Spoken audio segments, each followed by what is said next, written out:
والصلاة والسلام على رسول الله والآل والأصحاب مع محبه ما قال عاشقون يا رسول الله ما قال عاشقون يا رسول الله ولم ترى كالمصطفى ولم ترى في الخلق والخلق شبيها لم ترى ما قال عاشقون يا رسول الله ما قال عاشقون يا رسول الله الصلاة والسلام على رسول الله الصلاة والأصحاب مع محبه ما قال عاشقون. madarasada al-axqaaf oo lagu barto fanuunta kala duwan ee shareecada islaamka iyo culumta kala duwan ee maadiga ayaa maanta bandhiga cilmiyeed ugu qabatay qaar ka mid a ardayda dhigata macadka wuxuuna macadka ku yaal xaafadda ceel wardheere ee degmada dayniile ee magaalada muqdisho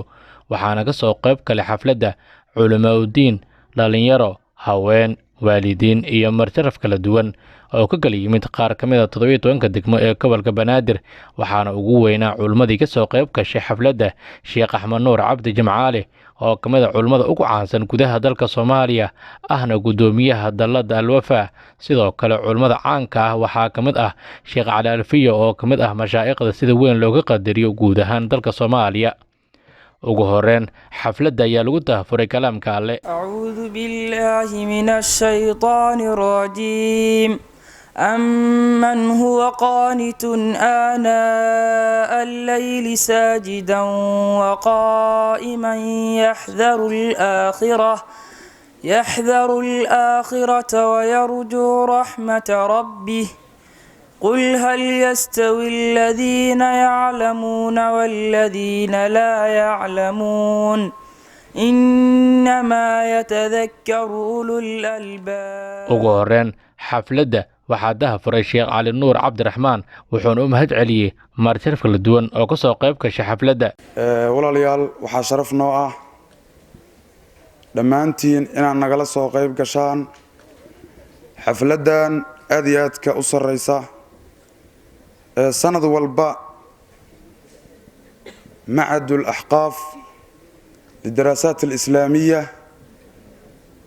ay qabato muhiimadda ay u qabatona ay tahay ardaygu muddo markuu wax soo baranayay fasallo uu ka soo gudbay fasalladaas uu soo qaatay oo uu daraasaadka iyo casharada ku soo qaatayna imtixaanaad uu u soo maray sanadkii maadaama hadda fasallada waqti walbaba la joogo ama bila ha ahaatee imtixaanaad la galo in sanadkiiba mar loo cayino ardaydu inay soo jeediyaan wixii ay barteen oo kitaabo ahaa lagu imtixaano la weydiiyo biwujuuhi nnaas dadka wujuuhdooda sanooyin badan ee macadul axqaaf ardaydu ay wax ka baranayeen dadku ay ku xirnaayeen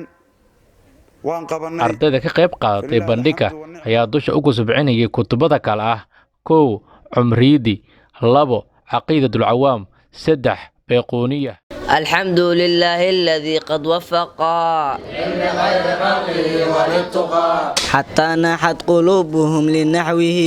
من عظيم شأنه لم تحوه فأشربت معنى الضمير الشاني فأعربت بحال بالألحان ثم الصلاة مع سلام اللائق على النبي أفسح الخلائق أبدأ بسم الله والرحمن بالرحيم دائم الإحسان فالحمد لله القديم الأول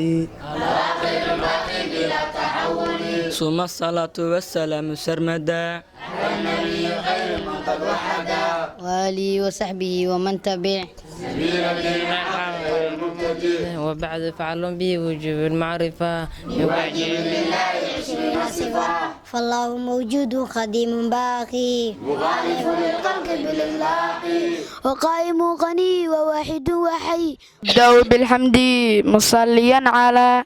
محمد غير وذي من أقسامه حديث العدة وكل واحد أتى وحده أولها صحيح وهو ما اتصل إسناده ولا يروي عن ضاب بدون عن مسلم والتأمير في ذات والنقل والحسن معروف طرقا وقدا وكل ما عروف الحسن قصر. sidoo kale bandhiga waxaa qayb ka ahaa su'aalo la weydiinaya qaar ka mid ah ardayda madarasada Al-Ahqaaf. عثمان عبد الرزاق الطالب عثمان عبد الرزاق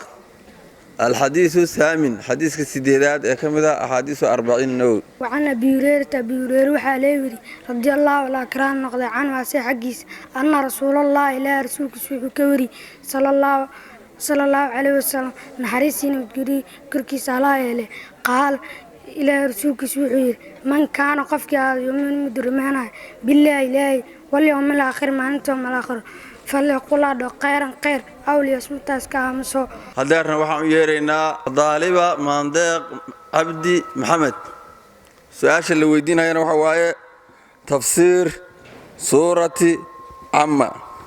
بسم الله الرحمن الرحيم. سورة الله من عيسى كبلاويا الله سوى الرحمن نحريست جود نحريستا الله سوى الرحيم نحريست جاركا نحريستا عما شيء يتساءلون يسويدينيان عن نبأ يمحيسكو ويدينيان نبأ سوى العليم أوينا الذي نبأ سوى هم أهل مكة مختلفون يسو خلافين فيه دحديثا كلا كجوجي سيعلمون ويغاندون عاقبة أمرهم أمركو عربتي سدنب. وحال ويدينا يا الطالب ليبان محمد كترتمها يا كتابك عقيدة عوام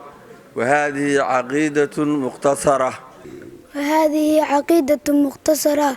والعوام سهلة ميسرة ناظم تلك أحمد المرزوقي ما ينتمي لصادق المصدوقي. الطالب شريف بشير معلن وحال قربا إنه فسره سورة سبح اسم ربك الأعلى أما سورة الأعلى. بسم الله إلى ما يعيشك بالله الله سوى الرحمن نحرسك نحرسنا الله سوى الرحيم نحرسك نحرسنا سبح نسه اسم ربك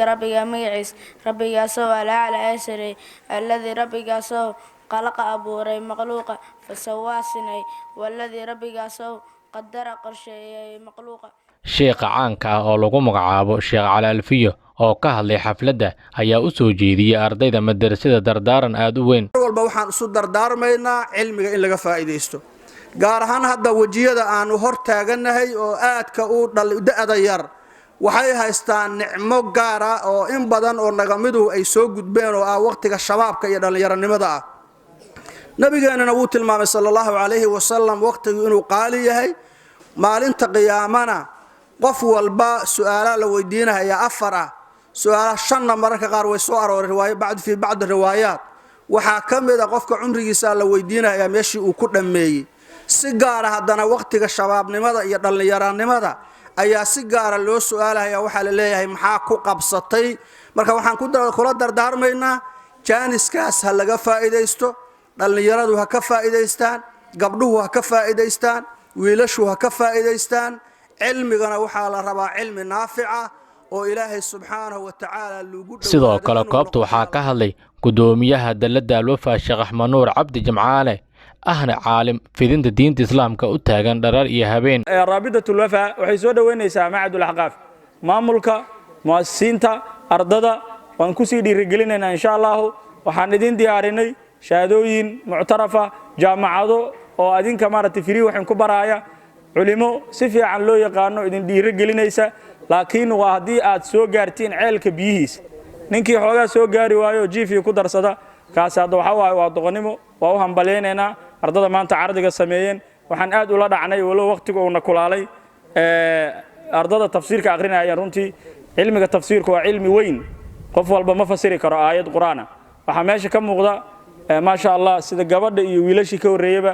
in ay aad u dhisan yihiin waxaan culimadana kula dardaarmaynaa insha Allah ardadaas inay ku dhiirigeliyaan cilmiga luqadda. ugu dambeyn xafladda waxaa soo xiray maamulaha madrasada Al-Ahqaaf Sheekh Cabdinuur Maxamed Cusmaan. ugu horeyn waxaa mahad iskale Allah subhanahu wa ta'ala noo suura galiyay inaan meeshan isugu nimaadno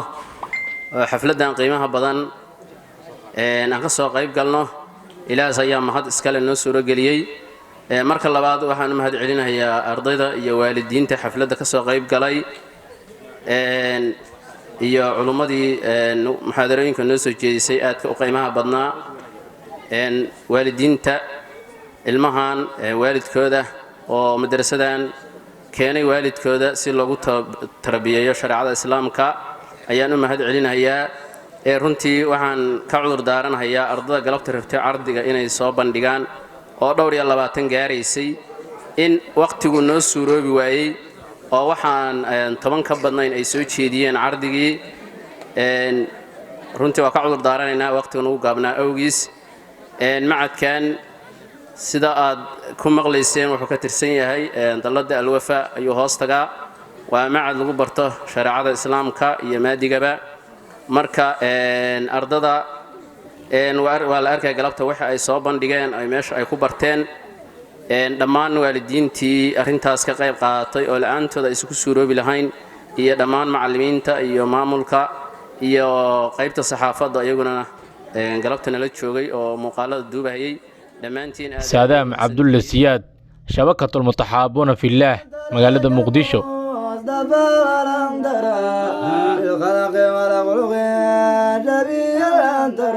ما قال عاشقون يا رسول الله ما قال عاشقون يا رسول الله الصلاة والسلام على رسول الله الصلاة والأصحاب ومع محبين ما قال عاشقون يا رسول الله ما قال عاشقون يا رسول الله مدار ضريعه مدار في غبة الغدراء زائر النرى